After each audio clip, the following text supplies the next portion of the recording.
Ezra, the more I realize that it is a book that we usually skip, okay? The more I realize it, the more I read it, the more I'm going, okay, it is easy to get excited about the history of it, but leave it at history and forget about what it means to you today, okay? Don't raise your hand for this one, but you might agree with me. There are times where we read the Bible where it's good history, but we don't know how it applies to today. Like, I just want to know how to pay the next month's bills, okay? I just want to know, and I don't ever, we're doing fine, so don't pray for us that way. We're okay. But, for some people, it's like, where's the next meal coming from? Look, I'm eating enough and overabundance.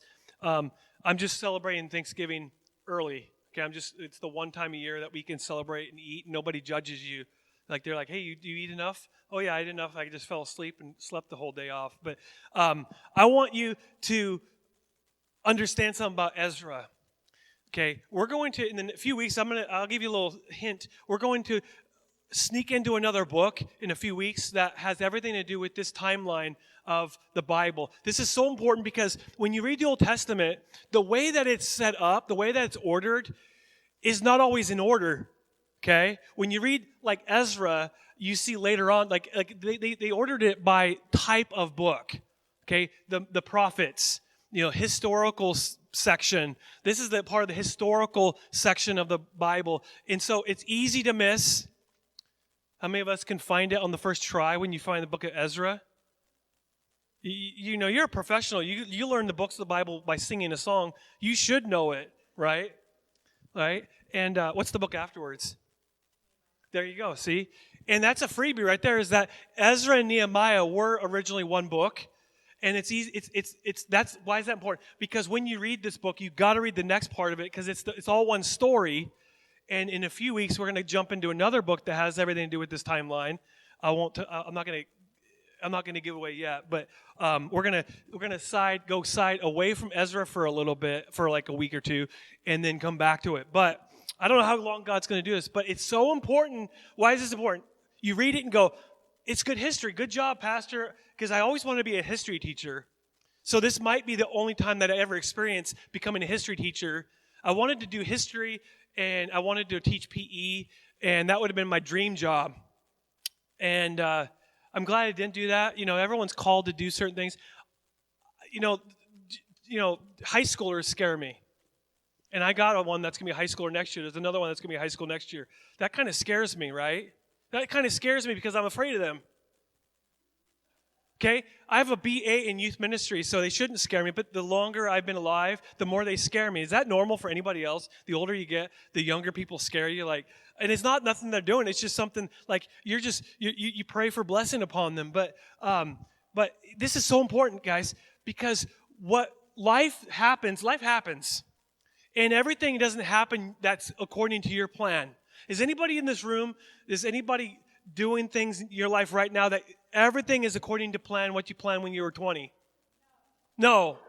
Does anybody here? Okay, anyone that's younger than 20, I want you to look at that. Every single individual in this room said, or didn't say, or implied, or they're thinking, they're giving the thumbs up in their mind. I can see it, okay? That everything they planned out from when they were 20 did not pan out. Everything. I'm talking about like everything, okay? That doesn't mean you don't plan ahead, okay? I wanted to be a pastor from 17 years old, and that panned out. But not every little detail of my life planned out and panned out to what I wanted it to be. In fact, I would say, and this is debatable, I think it's better than what I planned when I was younger. Of course, when I was in high school, I wasn't planning marriage. I wasn't thinking about that. I'm not a girl. Okay? Hayden, are you thinking about marriage yet? Jack, are you thinking about marriage yet? No, he's not. Okay? Anybody thinking about marriage? No. Guys, you don't know, but it's better than I ever imagined. But there are points in my life where I look and go, that's not how I planned it. There are little bits and pieces that are not as good as I thought they would be. And when it comes to Ezra, the people of God had been in captivity for close to 70 years. I'm just going to say 70 years. It was roughly 65 to 70 years before everybody was back in Israel. But they were in ruins. They were in their whole lives were in shambles. Not just, Jerusalem and the temple were all in shambles. That was just an illustration of what was going on in their heart. Their heart was in shambles. Their relationship with God did not exist, minus a few people. And so when Ezra rolls around, there is this story of them coming back. And instead of getting lost in the history, and remember last week, if you missed last week, you missed everything. I talked about like 5,400 items. Like, wow, that's so good. That, there was gold plates and gold dishes and silverware and there was all these list of names. Man, you missed some inspirational talk. Like, I can guarantee you it's just as inspirational or more inspirational than when the Seahawks go into halftime. There's an inspirational speech at halftime. I guarantee it was more inspirational. I kind of joke, but I want you to read Ezra with new eyes. Don't read it with boring. Because again, I read it this week and went, okay. I told everybody it was going to get exciting in chapter 3. And then I went, wait, okay, there's two thoughts in chapter 3, and we're going to talk about one today and one the next week. And so I want you to think about something. And so before we get there, how many of us are ready for Thanksgiving? We have a month. How many of us, are we turkey people or ham people or both? Yeah, okay, me too. The older I get, the more I'm thinking about ham. I just, like a hickory honey ham or whatever. Man, I just put a little pineapple on it or something like that when it's cooking. Brown sugar, you know what I mean? Like just an excuse to have something sweet, right? I cannot wait. Turkey or that ham, corn, mashed potatoes, and gravy. Lydia's famous stuffing has sausage. What kind of sage sausage? Yes, see, I have it memorized. And little apple slices that she bakes it with. It is heaven. That's what they're going to serve in heaven. That's what manna really is in heaven. Okay? I can eat that by the way, Lyd, I can eat that every single day. Just throwing that out. And I would. Okay? I can't wait for that. I can't wait for the pie. I can't wait for apple pie. I can't wait for pumpkin pie. I can't wait for whatever. You want to send me that way? That's amazing. That's what it was. Football. But see, I started to ask the question this week. I go like, why do we celebrate Thanksgiving? Is it just to eat and feast? Because there's a lot in the history books that, or even just what we think about Thanksgiving is not necessarily true. The reality is that this country, we started celebrating Thanksgiving to remember where it came from. Like God blessed us. They might have had a good harvest, and so they wanted to celebrate their good harvest, their bountiful harvest by cooking things and cooking things and worshiping God. That's how it started. So what I want to say is there is hidden meanings behind every celebration in every culture. It's kind of like Christmas. When we were kids, it was about Santa Claus, and it was about the stocking, and it was about the Christmas tree, and it was about the Christmas carols. And hidden behind that, for me personally, was this story about Jesus. And that, I was asking my parents, we didn't go to church. I said, why do we celebrate? What is Christmas? I get Christmas presents for nothing. It's not my birthday. What do I get? So we started talking about Jesus and talking about that kind of thing. And so every culture has different feasts, festivals, and celebrations, and they actually have hidden meanings behind it more than just the food and fun. Now, for the Jewish people, during Ezra's time, there was a festival that they celebrated right when they got into Jerusalem. Okay? And it had been something that they celebrated for thousands of years.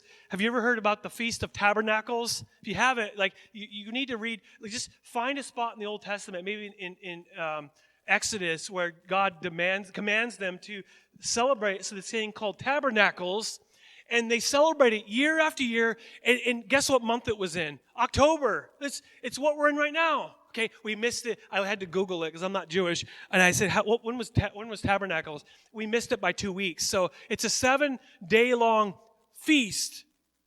And I looked it up, and someone mentioned it as a Thanksgiving of Thanksgivings. And almost like if it's like an American, like trying to make it Americanized. It's like Thanksgiving and Christmas wrapped into one. Like, that would be an amazing holiday, wouldn't it? Can you imagine Thanksgiving and the feast with all the presents? Like, that would be so cool. And this happened for 7 days. And it actually, here, I'll show you a picture of what it would look like originally. Now, in the time right before they went into captivity, they would have celebrated it in the temple. The temple would have been looked kind of like this. The Holy of Holies would have been in the middle. The courtyard would have been right there. There's fire. They burned things. They had water that was brought in. They slept in tents. How many of us are tent people? We just love tents. I've realized the older I get, the more my back is getting really bad, that tent camping is not for me. When Hayden was younger, we had a tent in the backyard, and he had a friend spend the night or whatever, and they kind of ripped it. You remember that? They kind of ripped the front, so we couldn't ever. That was when you were younger. That wasn't just yesterday. You're okay. We're okay. But we don't have a tent anymore, and that's okay. I want some of you guys' motorhomes. I want some of you guys' fifth wheels. I want some of your campers, right? I don't do well in tents. But they camped for 7 days. That was before that camping was popular, okay? They camped out, and they loved doing that. Why would they do it? Well, they first did it right after they got out of slavery in Egypt. And God said, I want you to celebrate for a week, a celebration of remembering that I took you out of slavery, that I was with you when you wandered in the wilderness, where I was with you, I guided you, you were disobedient, but I was with you the entire time. And remember, they didn't have a home to go to right away. What'd they live in? I mean, basically tents. That's why even to this day, if you Google Feast of Tabernacles, you'll see some current pictures of makeshift, like shelters, if you will, with tarps and maybe not tarp, maybe not blue tarp, but you know what I mean, like a temporary shelter that they all go in and they do that. And it's just an amazing thing. And 3 things happen during the feast. This is important because this is the context of chapter 3. And again, you can get lost in the history. We're going somewhere here. I don't want to lose you yet. Okay? If you like history, you're going to love this. If you don't, sorry. But 3 things happen. First of all, they'd set up all the tents. They'd build these tents because it was remembrance of what they lived like when they were wandering the wilderness. They were people who were temporarily living in the wilderness, and they lived in tents. So they would set them up, and for 7 days they remembered God rescued us from Egypt, from slavery. Now imagine being in Babylon 100 years later and remembering Egypt. You know the story. You would know the story. Is God going to rescue us again? I hope that they would think that, but I don't know. Second thing they would do, this is really interesting. And again, we're going to read something at the very end that's going to tie this all together. Okay, one thing that they would do during this entire festival is that they would go to the south side of the temple, and there was this pool. And they would all gather jars, and they would grab jars, and each of these jars full of water would represent God's presence with them. Okay, they'd carry it with them back into the temple, and they would pour it into this big jar. It was like a unifying thing. Like, you grab your jar, you grab your jar, let's go over to this pool over here, this outside temple. Let's grab a jar. We'll set a lid on it, and we'll walk over there, and each of us will pour our jars, what represents God's presence. We'll pour it into the big unifying jar. So that's the second thing. And on the third thing, the seventh day. Now this is like Christmas morning. Remember Christmas morning when you were a little kid? Like maybe not, but for me it was like you go out there. Me and my brother would sneak out there and see what presents we got beforehand. Okay, I claimed we saw Santa Claus, but I can't prove it. Right? But one thing that I thought I heard something on the roof, but knowing my parents, it was not them coming. It was just my imagination. But I'd go and see a bike that got stolen 2 weeks later. Then I'd see, there's a Super Nintendo. I can't wait. Wow, that's really cool. And that's like the major, when I was a kid, that was the major thing. Like, wow, on the 7th day of the feast, of the festival, it was a big party. And the first thing they would do is they would take that big jar that they would gather all their water, and they'd pour it out on the altar. The very altar that they slaughtered animals on. They killed animals on for sacrifice, and they cleansed the altar. They made sure the altar was clean. Like, get some Windex or whatever kind of cleaner, and you start cleaning the altar, and you start wiping it down. And that symbolized God cleansing their hearts, God cleansing their conscience, God cleansing their mind, God cleansing everything. That's what that represented. And they wanted a fresh start with God, new sacrifice, new altar. Remember, this is our current altar right here. But an altar is anywhere that you can be with God. It could be in your house. It could be in your car. I just almost dropped that. That was pretty cool. It could be anywhere that you are with God. It doesn't have to be at the church building, but this is our church altar. But the altar always represents, for them it represented sacrifice. For them it represented obedience. For them it represented being with God. It represented forgiveness. And every single year they would do this. On the seventh day, they would pour out that water and they would celebrate, they would eat.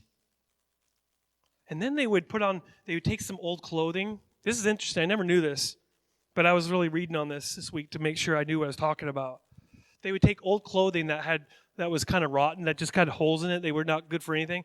And they would get wood, and they would gather wood, and they would light these clothing on fire. That's what you see right there. They would light this big, huge thing right in the middle, and that represented the glory of God. That represented the presence of God. Remember in the Old Testament, what they thought about as God, as his physical glory, his presence, was a fire by night and a pillar of cloud by day. Remember that? It helped them remind them that God was physically with them. They would actually look at this and go, yep, God's with us. Okay, they would look at everybody and go, remember this. God is with us, everybody. Now, pause for just a moment and then go back into Babylon for just a second. For a whole generation, you have not celebrated this festival. For a whole generation, the majority of the people have ran away from God and started celebrating other gods that they don't exist, the lowercase g. They started doing horrible, horrible, wicked things. And then they come back.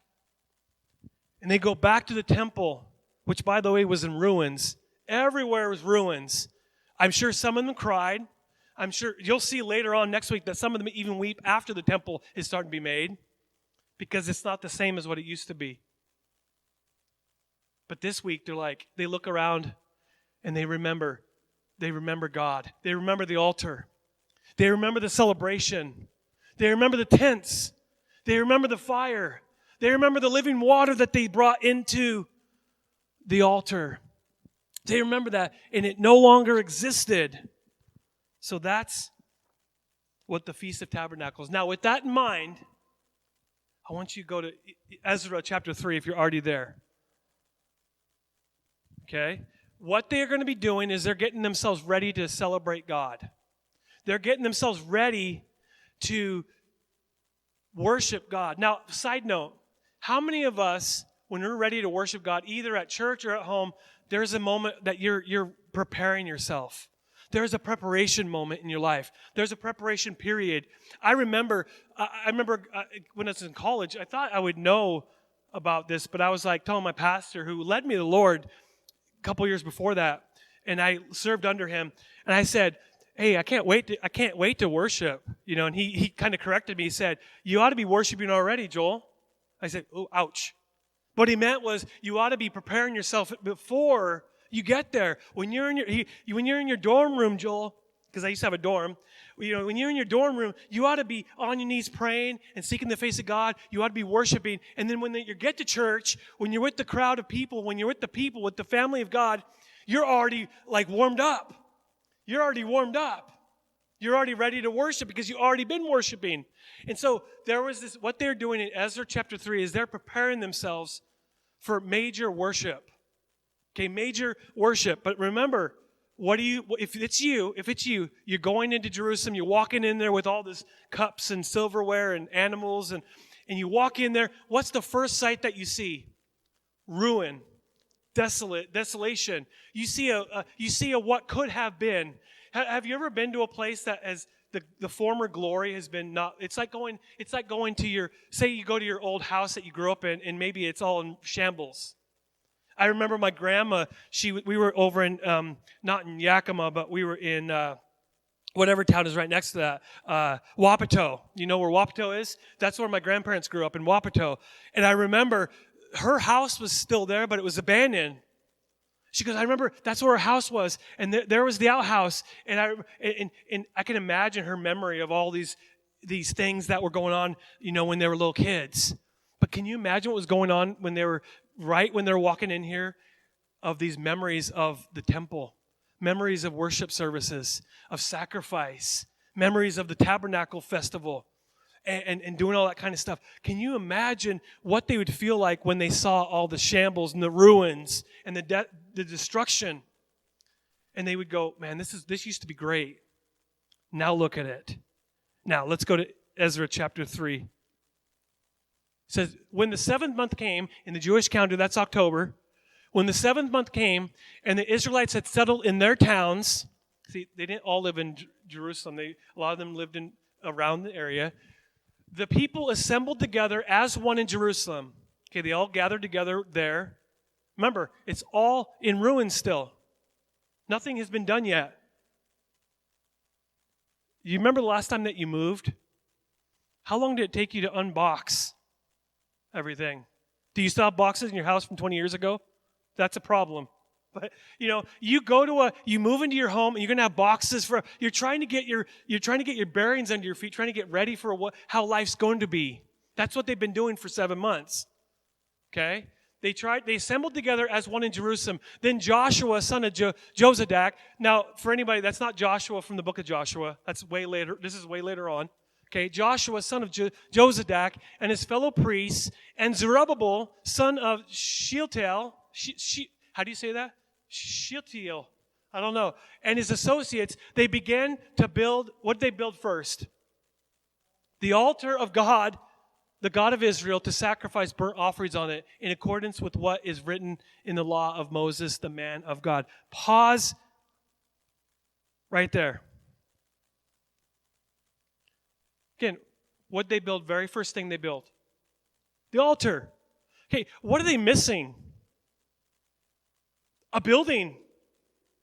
I mean, think about this church building for a minute. If this is in shambles, and we walk in and we go, okay, everybody, we're having church again. Come on, let's go. But the first thing we need is see these, we need to rebuild these. Alice, here, you got a hammer, let's go rebuild them. Dwayne, you need to help do that. You need to reupholster it and all that kind of, and then set them up. Think about that. Wouldn't you go, Pastor, you got it backwards. You ought to have a building first. You need walls, you need ceiling, you need air conditioning, you need heat, you need carpet, you need coffee stains, you need a piano, you need keyboard, you need lights, you need a Bible, all that. No. First thing they said is, we see this in shambles. We need to do first things first. I want you to understand what is taking place here. This is so important. When your life is in shambles, or even if your life is not in shambles, what is the first thing that you think about in your mind every single day? Or if you're ready for a new thing, if your spirit's ready for a move of God, what's the first thing that you want everything around you to be perfect? Or do you go, I see things are in shambles a little bit, but I'm going to sit here and worship God? When I was reading this, the first thing I noticed was that they were preparing to worship God even when everything was in shambles. How many of us, Joel, why do you even, because me, I want to have almost everything just set perfect.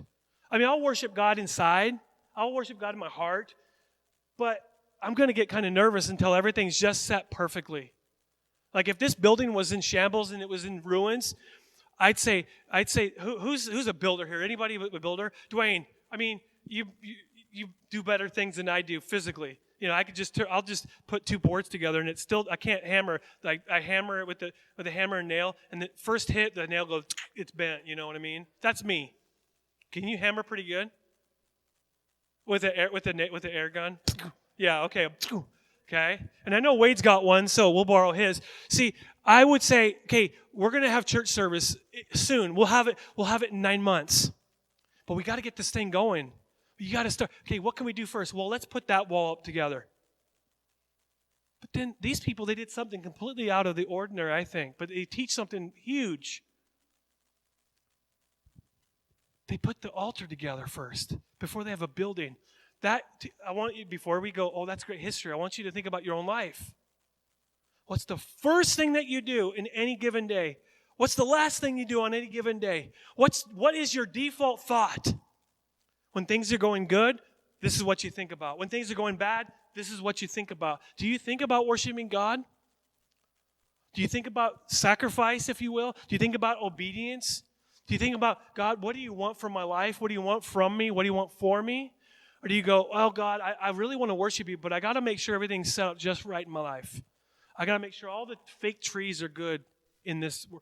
Dwayne, can you go back there? I'm picking on you, but Dwayne, I need you to clean that. That's pretty cobwebby. You need to clean that fake tree over there. It's not real. And I need you to water it just because, I don't know, maybe it's dying. I don't know. You need to just make sure it's just right. See, how many of us, we have to have everything right before we take a moment with God, before we move forward with God. These people, they didn't do everything right, but this is one thing I can honestly say they did the right thing. They set for an example for all of us. What do you do, especially when your life is in shambles? Do you wait for everything to just line up and the stars line up and everything's perfect? And then I'm like, okay, this is a sign. Hold on, God wants me to worship him right now. No. Can you worship when everything else is in shambles and ruins? Can you worship God? I just got a picture in my mind. You ever seen a picture of, like, after 9/11, they put these two beams together. It was like a cross. That picture is, like, stuck in my mind. The firefighters over here, I don't know if it was President Bush or I don't remember who was in the picture, but there was this cross, right? And it was like, wow. And so there's two people. When you read this, two people. This is huge because I was like, why did it mention two people? You will notice Zerubbabel. Have you ever heard the name Zerubbabel before in the Bible? He's an important figure in the Israel nation. Okay? But you see Joshua, son of Jozadak. And I was like, well, who in the world is that? That is the grandson of the last high priest they had in Israel before this whole thing took place, before they went into captivity. So he is next in line to be their high priest. Remember, I want you to read this thinking like a Jewish person for a moment. Don't read it like a Christian, because like high priest, Jesus is my high priest. I read that in Hebrews. Yeah, you're right. But think like a Jewish person for a moment. They needed a high priest. They need someone to lead them that way spiritually. If you want to call them a pastor, I don't know, to help you think about it. They need someone to guide them. They had one right there prepared already. God had already set in advance this individual, Joshua, is going to be with them. And he go, look, go get Joshua. His grandfather was the high priest. He's going to be our high priest. And Zerubbabel, his grandfather was the last king of Judah. Now, Bible history for a moment. What happened to Israel? It split in two. Okay, when you read that part of the Bible history, you realize from that moment on, it's all downhill. They split the kingdom. Okay? And then when they go back into Jerusalem, everything's in ruins, everything's in shambles. They have Joshua, who is going to be he's going to be a priest. He's going to be one of the priests doing all this sacrifice. And then they got Zerubbabel, who's next in line to be their king. Now, when you're Jewish, these are two important things. When you're Christian, you read this and go, okay, that's good history, but I thought about this. I go, okay, think about this for a moment. You are preparing yourself to worship God. While you're worshiping God, God is in the background doing all the details that you need to succeed in life, to succeed in ministry, to succeed as a church. Some of us, we want to do all the details, but they realize we're building our altar, we're getting ready to worship God, and God's already got the details already taken care of. I can't help but read that and go, wow. Because it's easy to read that. I read it the first time, I'm like, okay, cool. Well, now what? But I got a little detail about who they were. These are two vital people in their mindset. So as Christians, it doesn't translate well. It's like, okay, we don't need a king. We don't need a high priest. We need Jesus, and we'd be right. But in their mindset, these are two important key components that they needed in order to even celebrate tabernacles. Okay, verse 3. Because there's a problem. Everything was in place, but there's a problem. There are people that are not on board to build an altar. Side note before we get to verse 3. When God is ready to do something in your life, there's going to be some people around you that are not going to be just as excited as you are. They're not going to get where you're coming from. They're going to go, no, God's not going to do it that way. God would never do it that way. God's going to do a new thing. Sometimes you can't really guarantee how he's going to do it, where he's going to show up. He's just going to do it. That's why earlier I said, let's let God give him permission just to do whatever he wants to do. I'm an open book. Verse 3, it says this, despite their fear of the peoples around them, pause, they're fearing the people around them. Okay, for just a moment, think about why. The reason why is there was a group of people that were left in Jerusalem. They did not all go to Babylon in different countries. Some of them stayed by. And you know why? Because Nebuchadnezzar was a king that only wanted the people who were useful, according to him. Okay? The ones that were strong, mighty, smart. The people that left behind were the people that they considered to be useless. The people that you would consider, they're on the edge of society. They won't be any help to us, so why even bring them? So there was a remainder of people that were in Jerusalem the entire time. Imagine living in that for 70 years, a whole generation, and you see nothing being rebuilt. In fact, the whole group of people that were taken, they not only saw them go away, they assumed that they abandoned them because they didn't fight for their lives. They didn't say no. They didn't put their feet in the ground and try to fight their way. They just kind of went, okay, let's go. So they had this fighting, this backbiting about the two groups. The people that stayed, who were stuck in their ways. Then there was this new group of people that came in here who have a brand new zeal for God that started like the day they showed up, maybe on the way there. So despite the fear of the peoples around them, they built the altar on its foundation. They sacrificed burnt offerings on it to the Lord, both the morning and evening sacrifices. Again, don't get lost in the history of it. They're worshiping God before anything is even built except for the altar. Okay. Tomorrow morning when you wake up, I'm saying this to myself too because it's going to be Monday. It's going to be rough. The first thing you need to go is, Lord, thank you for today. I'm here for you because I know you're here for me. And today is the day that you've made. I will rejoice and be glad in it. I dare you to say that, especially on a Monday. It's tough to say some of those words on Monday, isn't it? Like you want to just go right back to bed. But these people, they teach you something right here, that it's so important to order your life around God and not let him be just a component of your life. I like pie, and I always say it this way, that God doesn't want to just be a slice of your pie. He wants to be everything. He doesn't want to be a percentage of your life. He doesn't, I got my relationship with Lydia life. I'm a parent. I'm a Pepsi employee. I'm a pastor. I'm a Christian. I'm a this. I'm a that. I'm a friend. I'm an uncle. I'm a brother. I'm a this kind of whatever. And and I have my God life too. He wants to be everything.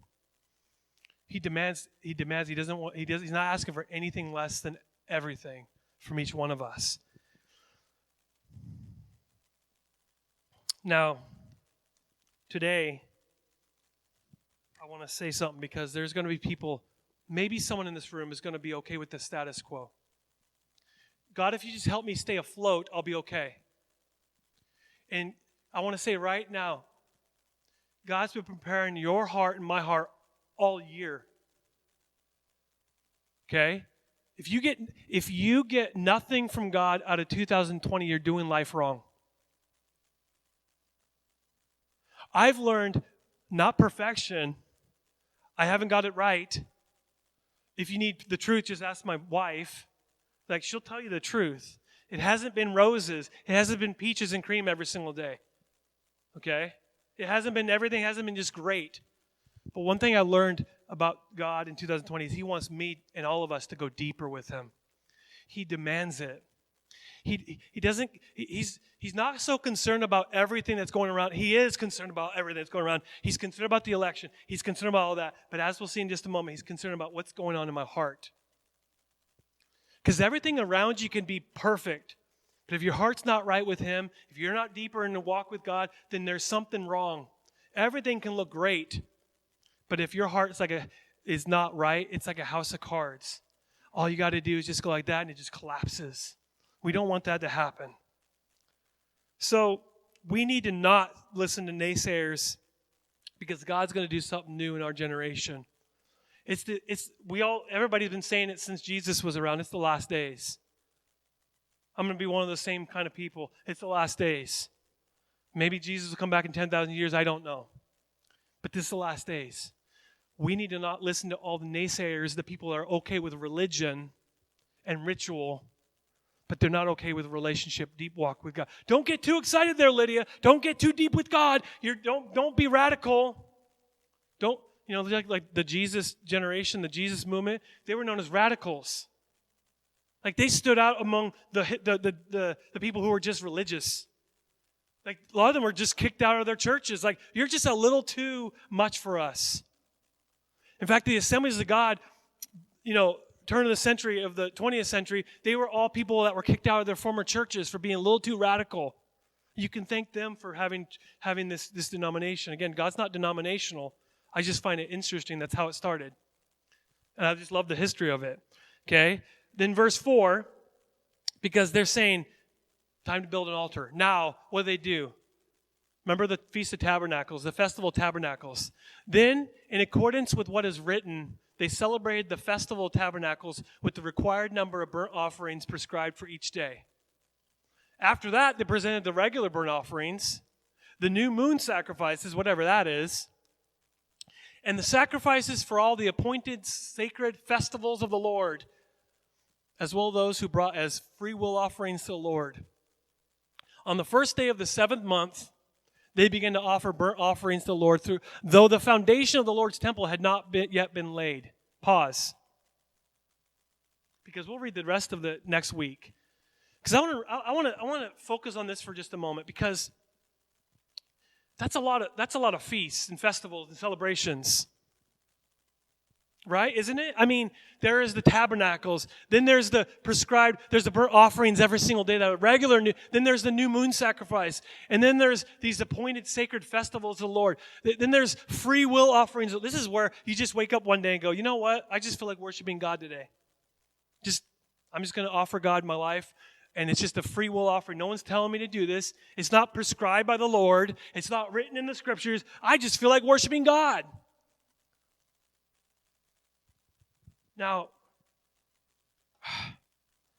what does Ezra want you to know? And by the way, you haven't met Ezra yet. He's not in the story yet. He's later on. He hasn't showed up yet. He will. Don't worry. Don't freak out. He'll be there. But what does the author want us to know? What does he want us to know about? Okay? First of all, he wants us to know that the Jewish people loved celebration. They still do.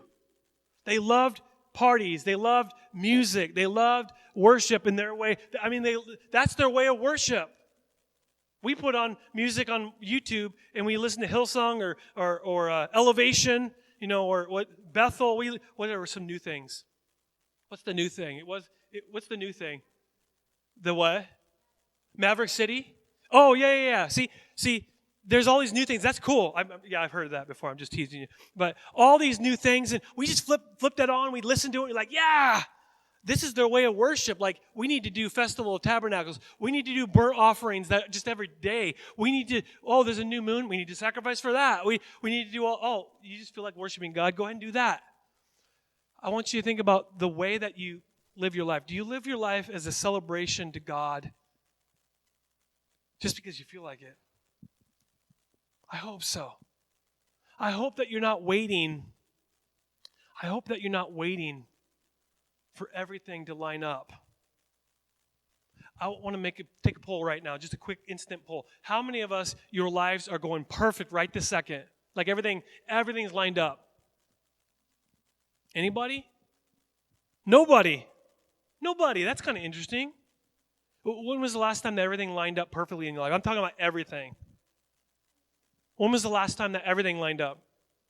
5 years ago? 10 years ago? Like, everything can go great, and then you have plumbing issues, right? Then you get the plumbing issues fixed, and then your car goes out. And then your car gets fixed, and then you got water in your basement. God forbid. Right? And then you get that fixed, and then your dog gets hit by a car or something like that. I'm just throwing that out. Or then you figure out the dog's okay, and then you figure out that life's just getting busier and busier, and you feel like you're running around. And see, what I'm saying is that it's never going to line up perfect. I don't care how young you are. I don't care how old you are. I don't care how Christian you are. I don't care if you're the next Billy Graham. I don't care. What I want everyone to know is that not everything is going to go your way. So if you're waiting for everything to line up before you give everything to Jesus, like, Jesus, I love you and I want to go to heaven, but I'm not going to give you everything until this goes right. Like, you start bartering with God. These people, they, in my opinion, they did the right thing. Okay, but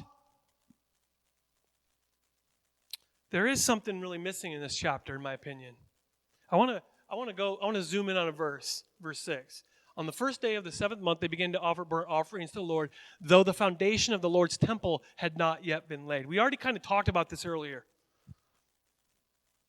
This is so important. Why would this be important? Because I read this, and I kind of knew, because the chapter changes a little bit after this verse. I wanted to end there, and I went, okay, that's cool. But then I went, okay, I cannot run away from this thought. Because how important was the temple to the Jewish people? It was everything. Because they didn't only build it once, they built it a second time. They built it a third time. And they, even to this day, they're trying to figure out when we're going to have the next temple. Okay? Like, we want to have it on the original site. We want to have they're still wrestling with it. It's everything. But you know what's important than that? Worship. What's more important than making sure all the ritual stuff is completed? Relationship. Because I want to say, how many of us do burnt offerings every single day? You burn your neighbor's cat? I'm not a cat person, so to me that's funny. I'm sorry. If you're a cat person, I'm sorry. I am sorry. You get someone's gerbil and you sacrifice it because I sacrificed a little bit of ants this morning. I saw on the floor and I went, and it's been a long time since we've done that kind of stuff, if ever. I've never sacrificed anything like that. So I want you to get what God is saying here, because it's not a history lesson. Because I love history, and history can help you to do the right thing so history doesn't repeat itself. But in the Bible, it is important to get the history, but it's not the only thing. It's not where it ends. When you're reading the Bible, the way that it ends, if it ever ends, is saying, Lord, what does this mean to me? Okay? God is way more, He cares more about your relationship with Him, your heart with Him, than rituals. Because I want to read some questions that I wrote down, because this is so important. Do you worship out of ritual or out of relationship? Because I want to be very clear. I've been very positive up to this point with this story, because they did the right thing according to them, but there's still something missing. All they were doing was performing for God. All they were doing was sacrificing, like, I just need to get an animal, get the right thing I need to do. All they were doing was doing this stuff for God. And yeah, they were feasting. Yes, they were celebration. Yes, but there's nothing in the whole chapter that even mentions that. In fact, I'm assuming this, I could be wrong, but I'm assuming that they didn't know about they weren't happy about anything yet. Because as they're doing this, they could remember everything's in ruins. See, they were waiting for living water, but it hadn't showed up yet. Who is living water? Jesus. Do you worship out of ritual or relationship? Do you study the Bible out of ritual or relationship? Do you go to church out of ritual or relationship? Because it will change the way that you live your life, no matter what. Now, we're going to read one more verse, and then we'll be done. But I promise you, this is going to be amazing. You're going to read this differently. Jesus went to the Feast of Tabernacles. Remember, he's Jewish. He goes to all these feasts and festivals, and remember, they're celebrating for 7 days. Remember what we told you at the very beginning. This is where it's going to wrap it all together. Jesus in the book of John, I could have read the entire chapter because it's important. On the last and the greatest day of the festival, remember, the Festival of Tabernacles, this is a Feast of Tabernacles. He's been going for 7 days. He might have his own tent. I have no idea. And on the last day, Jesus stood and he said in a loud voice, pause. This is test time. Remember I said this. What did they do on the seventh day? Anybody remember what I said just like 10, 20 minutes ago? What did they do on the last day of that? They poured the entire bucket of water that they had been collecting all week. You have a good memory. Yep. They poured water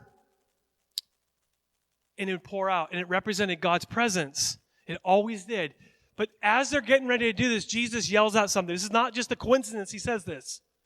This is to remind them who the real living water is. Not what their ritual's doing. But he said, let anyone who is thirsty come to me and drink. Whoever believes in me, as Scripture has said, rivers of living water will flow from within them.